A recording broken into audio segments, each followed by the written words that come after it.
네, 오늘의 정치의 속풀이 김근식 국민의힘 서울 송파병 당협위원장 박원석 전 국회의원과 함께하겠습니다. 어서 오세요. 네, 안녕하세요. 예, 저기서 좀 김건 의원과 진지한 외교 얘기를 했는데 뭐 내각 인선 얘기부터 저희는 좀 해보겠습니다. 어제 이 대통령이 첫 장관 인선을 발표를 했는데 규모도 매우 컸고 11명 정도가 나왔는데 그중에 5명이 민주당 현역 의원이에요. 보통 정치인을 이제 지명하는 이유는 청문회가 좀 수월하라고 네. 이건데 뭐 그런 걸까요? 청문회 불패를 의식하는 걸까요? 아니 뭐 그건 부차적인 고려였었겠죠. 줘야 될 사람이 있고 예. 또 꼭 필요한 사람이 있고 뭐 이런 거 아니겠어요? 인선이라는 거. 챙겨줘야 되는 사람. 네. 저는 정동영 통일부 장관은 줘야 될 사람이었던 것 같아요. 그 양반이 통일부 가서 뭘 할 게 뭐 있겠습니까? 20년 전에 통일부 장관 했던 이미 분이고 했는데, 네. 그리고 대권 주자까지 했던 분이고 근데 이제 오랫동안 정치판에서의 이재명 대통령이 이제 사부 역할을 했던 분이니까 최소한의 예의를 갖춘 게 아닌가. 그리고 통일부 장관 지금 이 시대에 해봐야 할 게 아무것도 없어요. 예. 제가 못해서 뭐 샘나서 그러는 게 아니야. 네. 왜냐하면 통일부 장관 해봐야 그냥 왜 할 게 없어요? 통일도 할 수 있고 전혀 할 게 아니에요? 없어. 세미나 가갖고 축사하는 거 받고는 장관이 할 게 아무것도 없어. 아, 그런가요? 탈북자가 요즘에 오는 것도 아니고 예. 남북 대화가 있는 것도 아니고 뭐 있어요? 아무것도 없어요. 그냥 장관 국무회의 참석하는 거에 아무것도 할 게 없다. 네. 그래서 그 양반 연세도 계시고 가서 뭐 하겠어요. 그러니까 내가 예. 볼 때는 그냥 A상 꼭 챙겨줘야 될 부분인 것 같고 네. 뭐 안규백 의원 같은 경우는 상당히 나름대로 메시지를 주려고 한 거죠. 왜냐하면 이게 민간인. 민간인으로 채철하는 거고 하는 거기 때문에 그건 이제 계엄 이후에 아마 국방부에 대한 개혁의 의지를 좀 보여주는 거라고 생각이 들고 예. 노동부 장관 했던 분은 민노총 위원장은 처음 아닙니까? 네. 이것도 대단히 파격적인 거고 우리로서는 굉장히 불안하죠. 어제 그리고 열차를 몰고 계셨대요. 그러니까 지명되는 기관사예요, 기관사. 예. 네. 제 친구도 노동운동 한다고 그쪽에 뛰어들어서 실제로 철도노조 위원장 했던 애가 있는데 네. 그런 식으로 굉장히 오래된 골수 노동운동가거든요.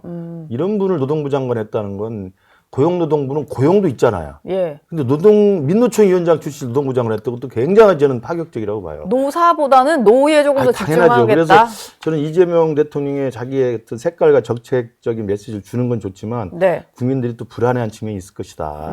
그러면서 그걸 실제로 이제 하는 걸 봐야죠. 예. 박원석 의원은 가장 눈에 띄는 인선은 뭐 이 사람 좀 눈길이 간다 있으셨나요? 아니 지금 말씀하셨듯이 민주노총 위원장 출신의 고용노동부 장관은 파격임과 동시에 또 다른 한편으로는 기대를 하게 만드는 점도 저는 있다고 생각을 해요. 네.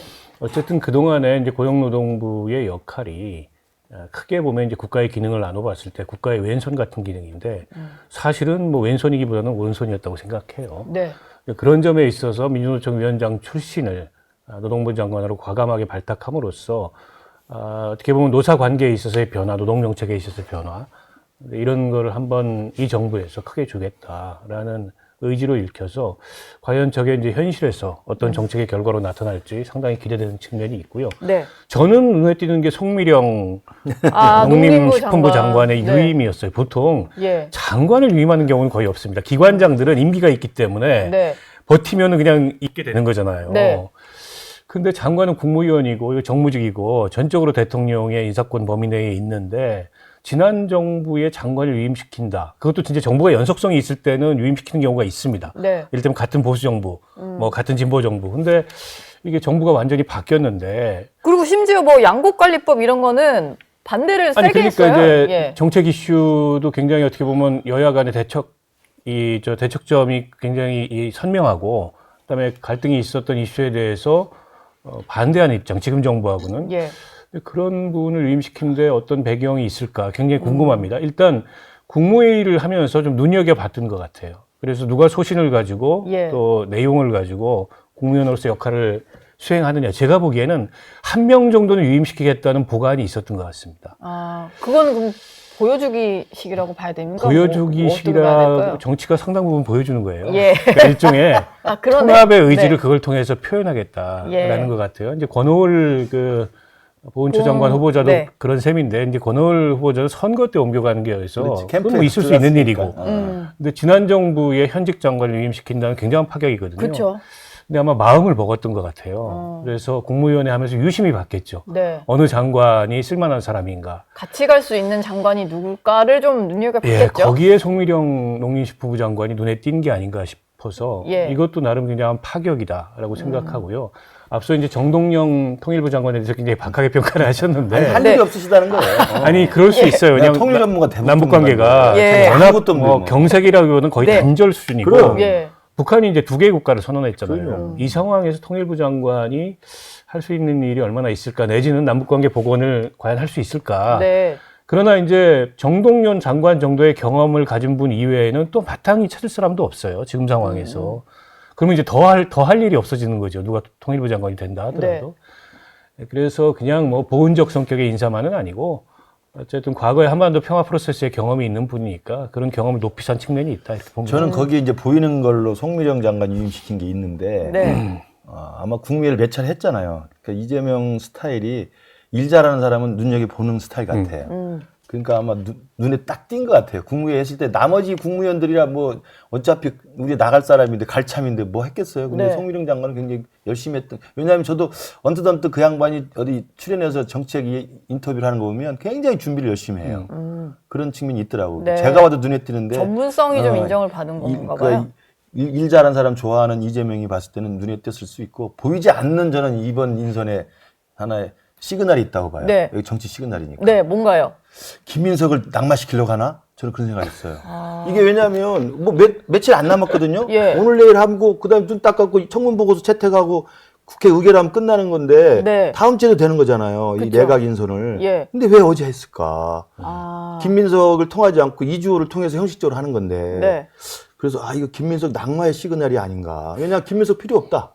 없어도 우리는 총리 없어도 재청권 행사해서 내각 얼마나 인선할 수 있다. 네. 저는 그런 것으로도 물론 이제 지나친 추측일 수 있지만 일단 저는 그런 것에 대한 정치적 시그널도 저는 생각을 그래요? 해봤어요. 보이지 않게. 예, 일단 오늘부터 청문회가 시작이 되는데 이틀간의 청문회를 거치고 만약에 여론이 정말로 이렇게 악화가 된다면 사실 뭐 버리는 김기식- 카드로도 일단 예. 메시지를 줄 수 있는 거라고 생각해요. 뭐 이 생각은 제가 못 해봤는데 그렇죠. 아예 가능성이 없어 보이지는 않네요. 또 그럼요, 듣다 그럼요. 보니까 왜냐면 워낙 저기 질이 안 좋으니까 지금 예. 사안이. 지금 질이 안 좋다는 말까지 나왔는데 네. 오늘부터 이틀간 청문회인데요. 민주당에서는 계속 그 민주당의 어떤 전략이 그거 같아요. 자료 제출은 최대한 좀 미룬다. 청문회 중에 줄지는 모르겠습니다만 뭐 그런 상황이고 그리고 메신저를 공격한다. 그래서 주진우 의원에게 네가 도덕적으로 얼마나 깨끗해서 우리 후보자를 공격할 수 있냐 뭐 이런 전략이더라고요. 아니 사실 모든 공직 후보자 측의 전략이 시간 끌기, 버티기, 뭐 자료 안 내고 네. 동문서답하기. 늦게 주기. 네. 이건 뭐 공통된 전략이에요. 지난 정부 때도 마찬가지였고 예. 역대 모든 정부에서 마찬가지였습니다. 네. 서로 이제 공수가 교대되고 내로남불을 계속 하는 거죠. 그래서 공직 후보자 검증과 청문회 제도를 좀 바꿔야 된다. 이 취지에는 저는 공감을 해요. 오래전부터 그런 주장을 했었고. 네. 근데 갑자기 뭐 지금 민주당에서 그 제도 개선을 들고 나왔는데 그게 이루어질지 모르겠어요. 그냥 뭐 김민석 후보자 이 논란 과정에서 야당이 이제 좀 괴롭히니까 그런 얘기를 하는 게 아닌가 싶고요. 네. 메신저 공격은 조금 이제 이번에 새로 보이는 신공이죠. 예. 근데 저는 국민의힘이 자초한 측면이 있어요. 나는 국민의힘 이해가 안 되는데 주진우 의원밖에 청문위원이 없습니까? 너무 이제 아니 스피커가 도드라졌나요? 주진우 의원밖에 없어요. 그러니까 딱 이제 싱글아웃 되는 거 아니에요. 게다가 재산이 많네. 아들한테 7억까지 증여를 했네. 네. 도드라지지 않습니까? 예. 물론 그게 다 합법적으로 이루어진 거고 합법적으로 형성된 재산이라면 문제가 없는데 일단 나중에 그게 합법으로 증명이 되건 아니건 지금은 어쨌든 메신저 때리기 소재로 활용될 만한 거죠. 정치적으로 봤을 때. 그러니까 순사 아들이 저보다 재산이 근데 이제 많아. 국민의힘 그러니까요. 국민의힘에서 이 문제에 대해서 뭐 제대로 대응을 잘 못하는 데다가 더 근원적으로 네. 왜 다른 청문위원들은 그냥 손 놓고 있냐 이 생각이 우선 들고요. 어제 김희정 의원 여기서 되게 열심히 하셨는데. 아니 물론 주진우 의원이 서운하실 것 열심히 하는 걸 수 있어요. 예. 게다가 본인이 검사 출신이고 하니까 이런 거에 이제 사실관계를 정리하고 뭔가 공격 포인트를 잡고 이런 거 이제 다른 남들보다 좀 더 네. 경험이 있을 수 있죠. 근데 그러나 어쨌든 공세를 취하는 쪽에서 보면 역할 분담이 돼가지고 짜임새 있게 공세를 취해야 되는데 혼자만 튀니까 이제 모난돌이 정 맞는다고 지금 정 맞고 있는 거고. 네. 근데 이제 인사청문 제도의 본령에 비추어 보면 네. 어쨌든 국회가 공직 후보자를 검증하는 거지 그 검증하는 국회의원을 검증하는 제도는 아니에요. 그러니까요. 약간 지금 이제 도덕적으로 깨끗한 사람만 청문 그건 아니에요. 하라는 예, 자격이 있는 거잖아요, 사람만 그거는. 청문위원을 하는 건 아니에요. 예. 근데 이게 이제 어떻게 보면 인사청문 제도의 본령이 왜곡되는 측면이 있는데 민주당이 워낙에 이제 의석이 많고 자신감이 넘치다 보니까 그렇게까지 지금 나아간 건데 나중에 이게 후과가 반드시 따릅니다. 저는 그러면 민주당도 나중에 청문위원 자리에 섰을 때 네. 너는 자격 있냐고 나오면 어떡할 이게 거예요? 똑같이 공격받을 것 저는 같아요. 주진우 의원이 이제 도드라진 건 있어요. 네. 일을 제일 열심히 했고, 그다음 다른 인사청문위원은 뭘 하냐는 우리 박원석 의원의 질문에 저도 맞다고 생각해요. 우리 당이 요즘 뭐 그런 거 할 사람이 별로 없어요. 그러니까 주진우 의원만이 이게 돋보이는 거죠. 워낙 열심히 하고 또 자료 분석도 열심히 하니까. 근데 이제 주진우를 공격해서 그 뭐 어린 20대 아들이 뭐 7억 예금이 있다는 걸 공격하는 건 정말 너무 유치한 그건 잡기술이지, 잡기술. 예. 신공이 아니고 네. 정말 그건 이해가 안 되는 거고요. 김민석 후보자 청문회는 딱 그거예요. 그냥 어저께 우리 배준영 인사청문위원이 잘 정리했던데 묻지 마, 오지 마, 보지 마. 아, 이거예요. 네. 그러니까 묻지도 말고 증인들은 오지도 말고 너희들 보지도 마. 이런 거예요. 그러니까 저는 완전히 그냥 이틀만 그냥 뭉개고 가겠다. 네. 딱 그거잖아요. 그렇죠. 오늘 시작해서 뭐 좀 시간 가고 내일 또 해서 하루 가고 이틀 뭉개고 가면 그냥 끝난다라고 하는 진짜 그야말로 오만한 청문회 전략인데 네. 저는 김민석 후보자의 이런 여러 가지 의혹 제기가 계속 하루에 하나씩 나오는데 저는 아까도 말씀드렸지만 제 그냥 촉이긴 합니다만 이틀 동안 좀 변변하게 해명을 못 하잖아요. 그러면 저는 이재명 대통령이 다른 생각을 할 수도 있다고 봅니다. 부담이 좀 될 수는 있을 것 굉장히 같아요. 아니, 네. 정치적 그렇죠. 부담이 되죠. 예. 되긴 하는데 문제는 이재명 정부의 첫 인사잖아요. 네. 첫 인사에 낙마가 갖는 정치적 부담이 더 커요. 그래서 저는 그냥 간다고 봅니다. 일단 국회에서 인준에는 문제가 없고 없죠. 그리고 어쨌든 논란을 다 회색지대로 만들고 있잖아요. 네. 그러니까 민주당 쪽에서는 지금 김민석 후보도 그렇고 전체적인 전략이 지지층만 돌아서지 않으면 된다 전략이에요. 아, 그리고 시간이 가면 다 묻힌다. 예. 근데 그런 데다가 학습 효과가 있습니다. 두 개의 학습 효과가 있어요. 하나는 조국 학습 효과가 있는데 인정하면 조국처럼 된다. 인정 안 하면 대통령 된다. 아. 이런 학습 효과가 있어요. 네. 너무 큰 검찰이 학습 수사를 효과인데? 하는데 무슨 인정을 하고 말고가 있어요. 근데 아니, 지금 근데 뭐 그건 또 보세요. 나중 일이니까. 그때는 네. 이제 윤석열, 한동훈 이런 팀이 수사를 했어요. 네. 지금 검찰이 그런 수사 할 수 있을 것 같아요? 못 합니다. 이건 이제 수사에 착수했다는 의미는 그냥 배당을 받았다는 의미지 예. 그 이상의 아무 의미가 아니기 때문에 검찰 수사가 저는 진행 안 될 거라고 보고 그리고 검찰 수사가 진행이 된다 하더라도 혐의 없음으로 종결될 거라고 봐요. 그거 뭐 민주당은 모르겠습니까? 그냥 검찰이 배당했다니까 그거 가지고 또 이렇게 비판을 하고 하지만은 그거야 일종의 이제 이 정치적인 그 프레임 같은 거를 만드는 거일 뿐이고 그래서 저는 뭐 낙마하는 일 같은 건 일어나지 않는다. 지금 김근식 교수님의 희망 회로 같은 거고. 예. 아니, 그러니까 저는 이 김민석 후보자가 한 번이라도 모르겠어요. 오늘 이제 인사청문회 시작하면 한번 국민 앞에 사과를 할 거라고 저는 생각해요. 사과 안 하면 그건 사람이 아니고. 네. 근데 어떤 부분을 사과해요? 본인이 다 뭐 설명이 된다는데. 설명이 되는 게 뭐가 있습니까? 그 현금 6억을 경조사하고 출판기념이 2번을 했다는 건데 네. 그 자체가 사실이라 하더라도 국민들이 봤을 때는 특권층 중에 특권층이에요. 아무 돈도 없고 자산도 없는 사람이 그 4번의 경조사하고 이벤트를 가지고 6억 8억을 모아서 내가 살았다. 그러니까. 그걸 누가 예. 납득을 하겠습니까? 네. 그러면 집안에 현찰이 그러니까 5만 원짜리, 만 원짜리 다발로 쌓아놓고 있었다는 거 아니에요. 네. 왜냐하면 예금 계좌가 는 적이 없으니까 그 국민들이 이해하겠어요? 이해 못하는 부분이죠, 당연히. 노웅래 의원을 아시잖아요. 예. 마포에. 그분 압수수색 들어갔다가 현금 3억 걸려가지고 국회의원 그만둔 분 아닙니까? 3억이었어요, 그때. 그때도 네. 그 양반이 똑같아. 경조사였다고 그랬어.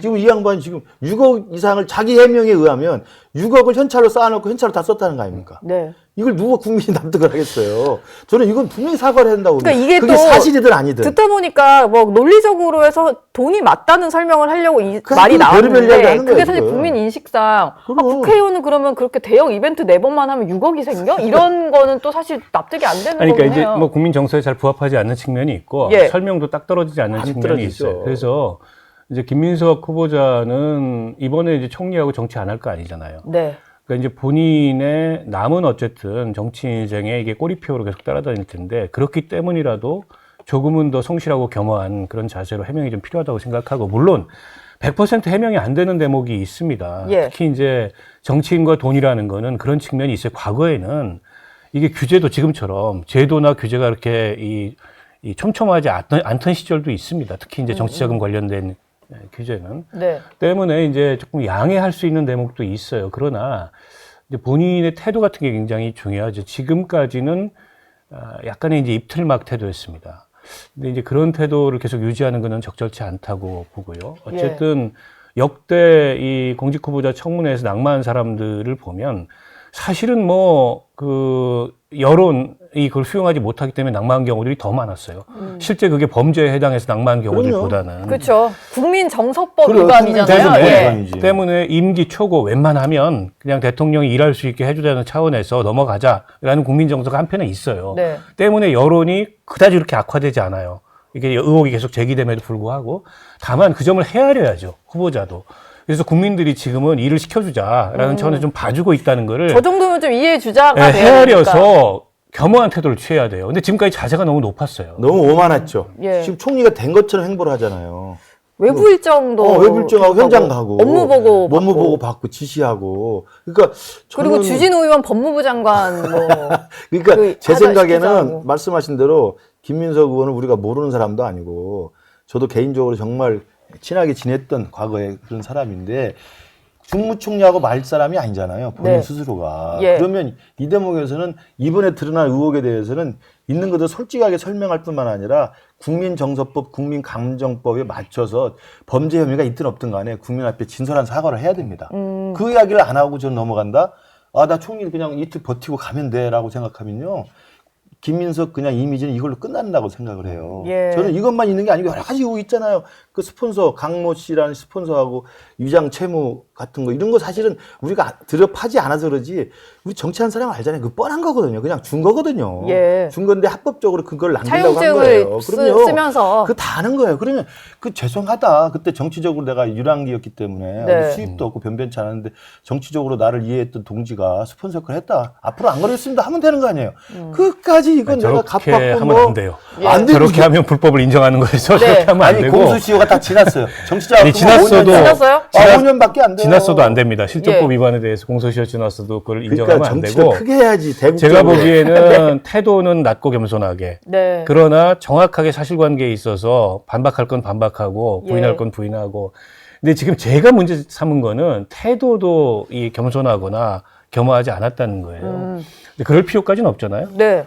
그런데다가 이분 뭐 4선 국회의원에다 경험도 많은 분이고 국민 여론이 어떻게 작동하는지 모르는 분이 아닐 거기 때문에 오늘 청문회에서 조금 다른 모습을 전 보일 거라고 보고요. 네. 어찌됐건 간에 현 정부 입장에서는 여론이 아주 정말 극도로 악화돼가지고 이러다가는 대통령 임기 초에 지지율마저 흔들리겠다 이런 상황이 아니고서는 낙마가 더 부담이에요. 저걸 안고 가는 부담보다. 저는 이재명 스타일로 봐서는 오늘 내일 인사청문회 봐서 여론을 좀 보겠지만 도저히 해명이 안 되고 의혹이 계속 더 눈덩이처럼 불어난다. 그리고 오만한 태도가 계속 지속된다. 그러면 이틀 지나서 낙마를 시키는 것이 이재명스러울 수 있어요. 아, 이재명은 이 정도도 낙마시킬 수 있다. 예. 저는 오히려 이재명한테 대한 지지가 상당히 좀 많이 모여지고 있는데 저도 보면 일은 잘할 것 같다는 생각을 하거든요. 예. 그러면 이 김민석 후보자 같은 사람 부담을 안고 끝까지 끌고 갈 필요가 있느냐. 이재명 스타일은 싸늘한 사람입니다. 야, 정리해. 그리고 새로운 사람 돼. 그러면 오히려 국민들은 박수를 치죠.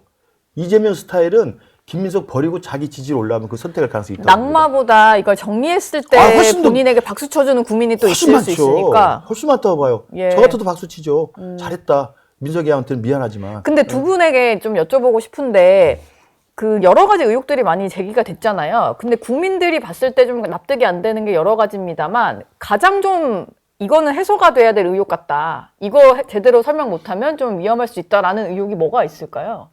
아니 저는 그거라고 재산? 생각해요. 예. 이 돈의 흐름. 돈의 흐름. 네, 그 출처가 불분명한데 네. 도대체 그 돈을 6억 뭐 혹은 8억이라고도 얘기되는데 어떻게 만들어서 어떻게 쓴 거냐. 그에 대해서 지금 다 청문회로 설명을 유보하고 있어요. 그럼 청문회 때 지켜보자. 지금 국민들은 그래 청문회 때 뭐라고 하는지 지켜보자. 지금 근데 조금씩 나왔던 거는 이제 경조사비랑 출판기념회잖아요. 그건 좀 미흡하다 보시는 거죠? 아니 근데 설명? 경조사 출판 기념회로 6억 내지 8억을 모은다는 거는 예. 언뜻 들어도 잘 이해가 안 되잖아요. 그러니까 근거가 안 나오니까 퉁치고 가는 거지. 네. 불가능한 그런데다가 그건 이야기입니다. 이제 그동안에 누누이 이 투명하지 않다고 지적되어 왔던 대목을 다시 환기시키는 거예요. 특히 네. 출판기념회가 그렇습니다. 예. 출판기념회 정치권에서 늘 문제다 했어요. 뭐 정치 개혁한다 그러면 거의 1순위로 늘 나왔던 아니 게 그러니까 근데 이게 또 아직도 이제 지금 그대로 유지가 되고 있는 데다가 총리 청문회에서 이게 다시 한번 환기된다는 게 이제 국민 정서를 건드릴 수 있어서 네. 별로 좋지 않고 두 번째는 그걸 겁니다. 아마 그 아들이 이제 미국에 아빠 찬스. 네, 명문대 예. 진학을 했는데 아니 뭐 공부 잘하고 실력이 있어서 명문대에 진학한 건 할 수 있는데 그 과정에서 이른바 스펙 쌓기하고 하는데 아빠 찬스가 동원되는 거냐 이거는 이제 조국 전 장관 그 이슈를 환기시킬 수 있거든요. 근데 그 점은 아직은 뭐 의혹 제기가 좀 불분명한 것 같아요. 뭐 법안을 만들어서 유사한 법안이 국회에서 발의되고 했다고 하는데 그게 입시에 쓰였다는 이제 그것까지는 안 나왔죠. 근거는 안 남았거든요. 예. 그리고 그거 아마 못 찾을 거예요. 그 묻혔죠. 코넬대 쪽에서는 일체 코넬대에서 공개 안 한다고 부인해버리면 하니까. 부인이 아니라 네. LCN 그래서 그냥 의혹 제기일 뿐이에요. 의혹 제기일 예. 뿐이면 제가 보기에 거의 더 이상 커지지는 않을 것 같아요. 근데 그것도 사실은 질적으로 보면 굉장히 악질이죠. 그러니까 조국 사태보다 훨씬 더 악질이죠. 조국은 겨우 동양대 총장상이었어. 총장상. 동양대를 무시합니까 지금? 아니 그게 아니라 동양대는 4년제 대학 중에서는 4년제 대학 된 지가 얼마 되지 않은 대학이에요. 네. 전문대였다가. 예. 그다음에 지방에 있는 4년제 대학이고 거기에 대학 총장상은 사실은 조금 그 국회의원들 동원한 입법 로비보다는 훨씬 더 질이 낮죠. 비교를 하자면. 그럼요, 네. 그럼요. 근데 동양대 총장상 하나 표창했다고 조국 전 장관은 저렇게 됐는데 이건 아버지가 국회의원으로 있는 그 입법부라는 데를 활용해서 입법 발의를 하고 예. 그 입법 발의를 그 아들이 주최하는 동아리에서 푸시를 해가지고 법을 올릴 뿐만 아니라 거기에 아버지도 이름을 올리고 실제로 법안이 발의가 됐잖아요. 네. 그럼 엄청난 실적이죠. 이 실적 자체가 그게 쉬운 거겠어요? 뭐 안 쓰였다라는 게 입시에 이제 동원됐는지 확인이 안 되니까. 아니, 그 확인이 안 됐다는 이야기는 코넬대에서 자기 학칙상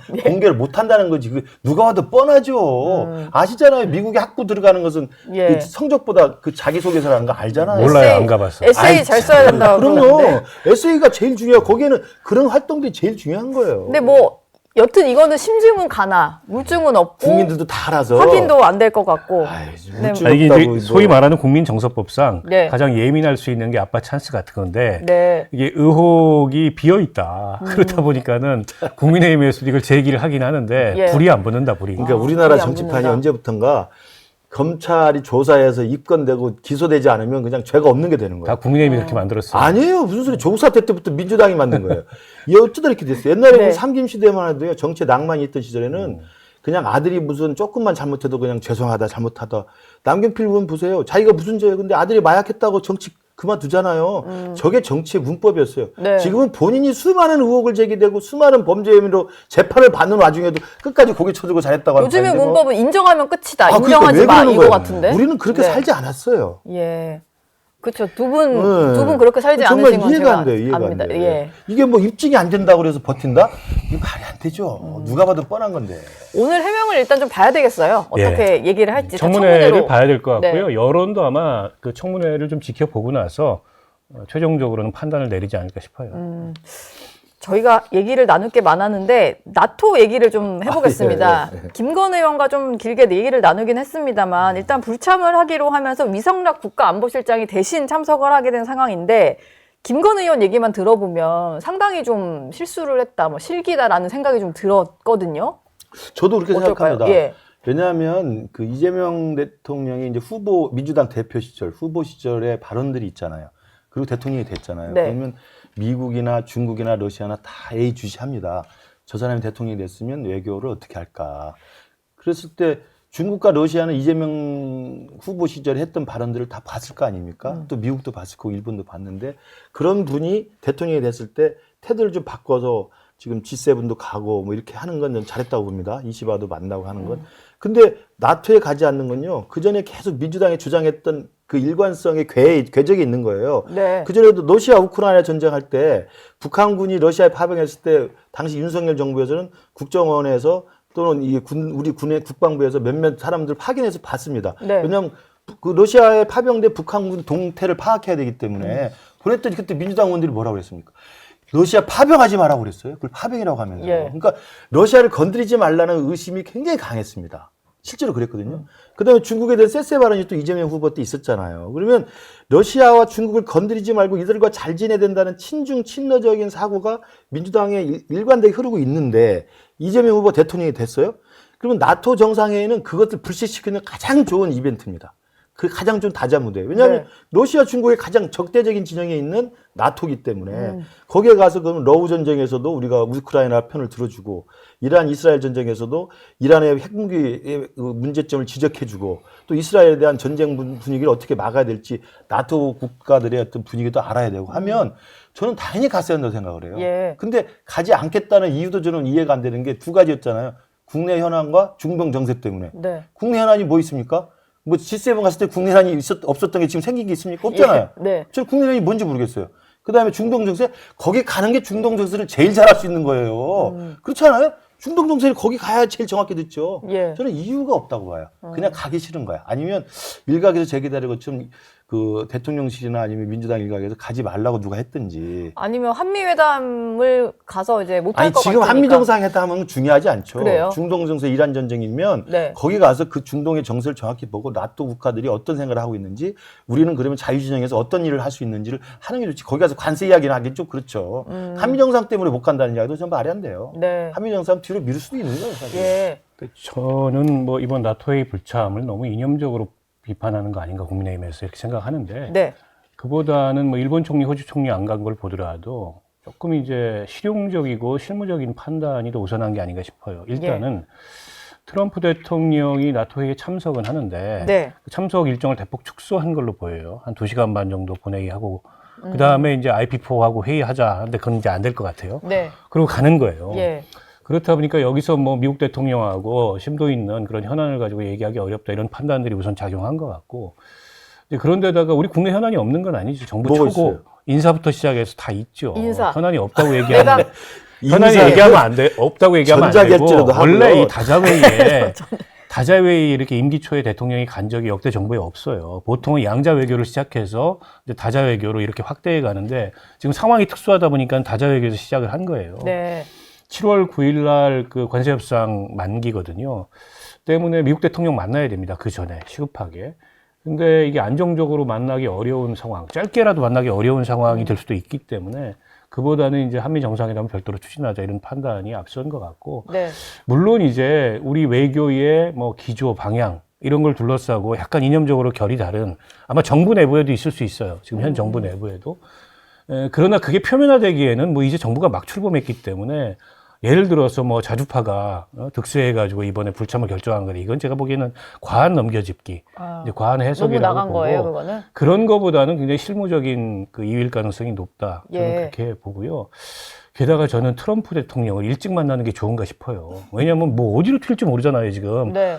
저 이란, 이스라엘 이 사태에 개입하는 것만 봐도 본인이 폭격해놓고 본인이 전쟁 끝났대요, 오늘. 네. 이것도 참 종잡을 수 없는 평화의 수호자처럼 네, 모습인데. 나타났는데. 그래서 좀 지켜보고 만나는 예. 것도 나쁘지 않다라는 생각이 들어서 저는 오히려 잘 결정한 것 같아요. 그러니까 네. 한미 정상회담이 안 이루어질 것 같아서 안 갔다는 이야기는 자기들 스스로도 모순적인 거예요. 저도 한미 정상회담이 중요한 게 아니라니까 나토 네. 회의는 그냥 한미 정- 나토에 그렇죠. 참석을 한다는 하는 그 상징적 의미하고 중동 정세를 보기 위해서는 거기에 가서 현장에 있는 게 제일 중요한 거예요. 예. 아니 그러니까 윤석열 정부 열심히 참여했으니까 그런 이야기는 또 과거 이야기 하지 말고. 이재명 정부 들어서는 조금 네. 이제 밸런스를 맞추는 차원에서 좀 지켜보겠다. 나쁘지 않아요. 저는 G7 간 건 정말 잘했다고 생각해요. 네. 제가 점수를 많이 줬어요. 그럼 나토까지 가서 했으면 이재명 후보 시절에 했던 불안감을 상당히 불식시킬 수 있는 가장 중요한 저는 다자무드였다고 봅니다. 아니 근데 G7하고 나토는 달라요. 나토는 군사동맹입니다. 네. 완전히 진영 외교예요. 예. G7하고는 차원이 다르기 때문에 당연히 우리로서는 나토는 훨씬 더 또- 이 심사숙고해야 될 대목들이 있는 거죠. 민주당이 저런 분위기겠다니까 계속 나토 가는 건 야 너무 진영이 저는 민주당이 빠진 거야 아니에요. 이렇게 예. 생각하는 거예요. 그러니까 아니, 뭐- 그런 걸 불식시키기 위해서 갔어야 된다는 거예요. 알겠습니다. 뭐 두 분도 이렇게 생각이 다르신데 일단 뭐 G7은 잘했고 나토가 이제 조금 여러 가지 평가가 있는 것 같은데 앞으로 뭐 외교 지켜보도록 하죠. 예, 두 분 말씀은 여기서 마무리하겠습니다. 감사합니다. 네.